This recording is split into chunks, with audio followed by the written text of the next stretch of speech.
TPCC chief ఉత్తంపై fire అయ్యారు MLA Komatireddy Venkatareddy. PCC అధ్యక్షుడి అసమర్థత వల్లే తెలంగాణలో పార్టీ తుడిచిపెట్టుకుపోతుందంటున్న కోమటిరెడ్డితో మా ప్రతినిధి సమీ ఫేస్ టు ఫేస్. వేడి కాంగ్రెస్ రాజకీయాలకు కేంద్ర బిందువుగా ఉన్న కోమటిరెడ్డి వెంకటరెడ్డి మనతో ఉన్నారు. ఆయనతో మాట్లాడదాం. తాజా రాజకీయాలు ఒక్కసారి ఇలా కాంగ్రెస్ పార్టీ మీదకి విరిచిపడడానికి కారణం ఏంటో ఆయనతో అడిగి తెలుసుకుందాం. సార్ చెప్పండి సార్, ఒక్కసారిగా కాంగ్రెస్ పార్టీ మీదనే పీసీసీ ప్రెసిడెంట్ మీద మీరు దాడి చేస్తున్నారు, దానికి అంటే ఫైర్ అవుతున్నారు, దానికి కారణం ఏంటి? పీసీసీ ప్రెసిడెంట్ ఒక తెలంగాణ వ్యతిరేకి.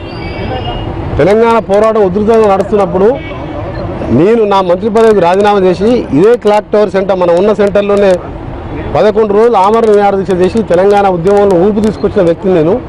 ఎంతోమంది అమరులైనరు, శ్రీకాంతాచారి లాంటి వారు మా జిల్లాకి వెళ్ళి అమరులైనరు. ఈ ఉద్యమంను సొంత పార్టీ మీద ఒత్తిడి తేవాలని చెప్పి నేను రాజీనామా చేస్తే సిగ్గు ఎగ్గు లేకుండా ఆ పదవి తీసుకొని కాంగ్రెస్ పార్టీకి మచ్చదేవడమే కాదు, ఈరోజు దొంగచాటున పోయి ఈ పదవి తెచ్చుకొని ఈయన నాయకత్వంలో ఏ ఎన్నికలు జరిగినా డిపాజిట్లు పోతున్నాయి. అందుకనే నా కోపం. ఈ ఎన్నికల్లో స్థానిక సంస్థల ఎన్నికలు ఏవైతే ఎమ్మెల్సీ ఎన్నికల్లో ఆ ఎన్నికల్లో అంతా కాంగ్రెస్ ఏకతారాగం అంటే అందరి మంది జిల్లాకు సంబంధించిన అంత నాయకులు కలిసి రావడం వల్ల ఉపయోగం జరిగింది, మంచి రిజల్ట్స్ వచ్చినాయని కూడా ప్రచారం ఉంది. అందులో ఉత్తమ్ కుమార్ రెడ్డి గారు కూడా ఉన్నారు. దీని ఏమంటారు మీరు? ఎట్లా ఉత్తమ్ కుమార్ రెడ్డి గారు లాస్ట్ 2 రోజులు ఆయన ఫోన్ కాల్స్ మీరు పరిశీలించండి, మీకే అర్థమవుతుంది. అంటే ఏమంటుకోవచ్చు దాన్ని? అది మీరు ఆయన phone bill, official phone bill ఎవరెవరితో మాట్లాడి ఫోన్ కాల్స్ మీరే తెప్పించుకోండి, మీరే విశ్లేషించుకోండి. ఆయన ఏం చేసినా తెలుస్తుంది. నేను ఆయన పేరు ఎక్కువ చెప్పాను. టీఆర్ఎస్ పార్టీలోకి జాయిన్ అవ్వడానికి ఇలాంటి ఈ ఫైర్ కాంగ్రెస్ మీదనే ఫైర్ అవుతున్నారు కోమటిరెడ్డి బ్రదర్స్ అని చెప్పేసి కూడా కామెంట్స్ వస్తుంది. నేను 3 ఏళ్ళు మంత్రి పదవిని నా ఎడమ కారు చెప్పుతో సమానంగా తీసి అవతల పడేస్తే నా చెప్పు నాకిన వ్యక్తి ఆయన ఉత్తమ్ కుమార్. నా మీద కామెంట్ చేసే అవకాశం లేదు, ఎవరికి అధికారం లేదు. నాకు మంత్రి పదవి అంటే చిన్న ఎంట్రికతో సమానం, ఎడమకాలు చెప్పుతో సమానం. పదవుల కోసం బతికే కోమటిరెడ్డి వెంకటరెడ్డి కాదు. 11 రోజులు నా ప్రాణానికి లెక్క చేయకుండా నిరాదీక్ష చేసిన, 15 ఏళ్ల కింద ఫ్లోరైడ్ సమస్య కోసం పోరాటం చేసే వ్యక్తిని నేను. ప్రజల కోసం పోరాటం చేసే వ్యక్తిని. ప్రాజెక్టులు ఇవాళ జిల్లాలో ఉన్న 1000 కోట్ల ప్రాజెక్టులు శాంక్షన్ చేయించి అన్నీ కూడా పట్టుబట్టి ప్రభుత్వం మీద పోరాటం చేసి ప్రాజెక్టులు పూర్తి చేస్తున్నాం. నల్గొండ జిల్లాలో మీరు ఎవరినైనా అనండి, కోమటిరెడ్డి వెంకటరెడ్డి చరిత్ర అంటే హెడ్ క్వార్టర్ ఎమ్మెల్యే ఉండి పార్టీలకు అతీతంగా ఎవరు ఆపదున్నా సాయం చేసే వ్యక్తిని. నాకు పదవులు ముఖ్యం కాదు. టీఆర్ఎస్ పార్టీలో జాయిన్ అయ్యడానికి అందరూ పోయి డైరెక్ట్గా జాయిన్ అవుతున్నారు.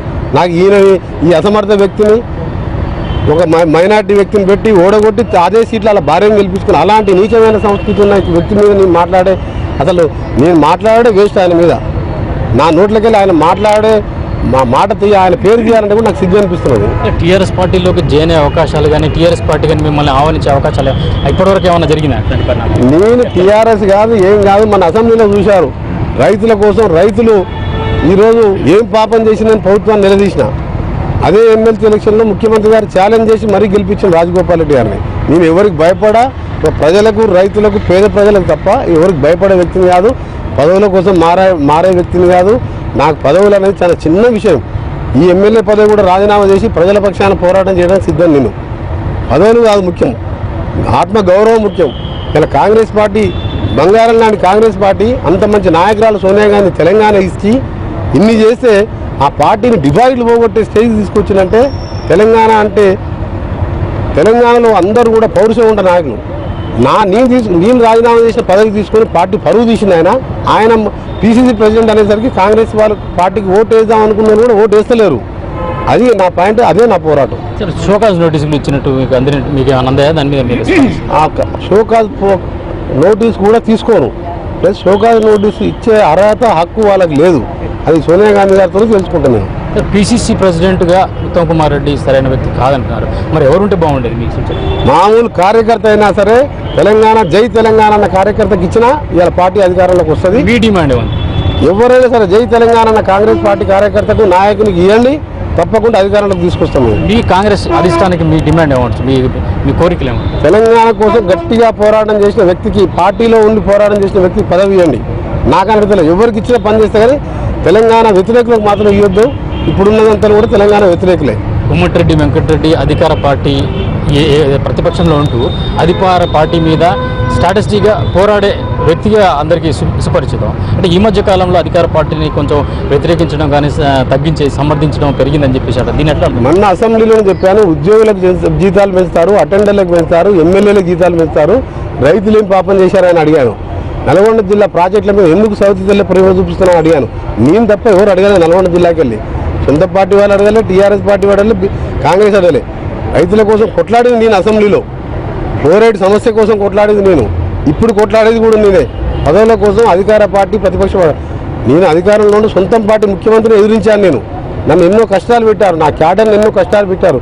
ఇదే ఉత్తమ్ కుమార్ రెడ్డి గారు నేను వదిలిపెట్టిన మంత్రి పదవి తీసుకొని ఆయన పోలీసులు వేసుకొని మా కార్యకర్తలు వేధింపజేసారు. అప్పుడు కూడా భయపడలే.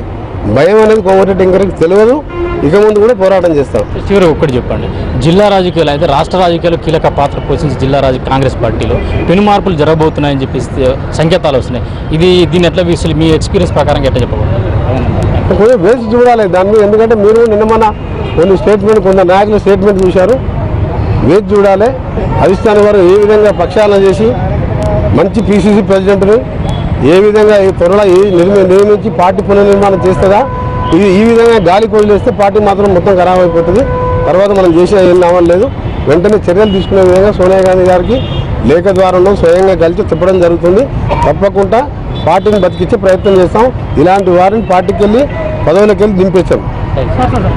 మొత్తానికైతే కాంగ్రెస్ పార్టీని బతికించాలంటే సమర్థవంతమైన కాంగ్రెస్ అంటే తెలంగాణకు చేకొట్టిన తెలంగాణ వాది అయినటువంటి కాంగ్రెస్ పార్టీ నాయకుడిని పిసిసి ప్రెసిడెంట్గా ఎన్నిక చేయాల్సిన అవసరం ఉందని చెప్పేసి దీని మీద అధిష్టానానికి సోనియా గాంధీ దృష్టికి తీసుకెళ్తానని చెప్పేసి కోమటిరెడ్డి వెంకటరెడ్డి చెప్తున్నారు. మొత్తానికైతే రానున్న రోజుల్లో నల్గొండ జిల్లా కాంగ్రెస్ పార్టీలో పెనుమార్పులు జరగబోతున్నాయని చెప్పేసి కూడా దీన్ని బట్టి చెప్పుకోవచ్చు.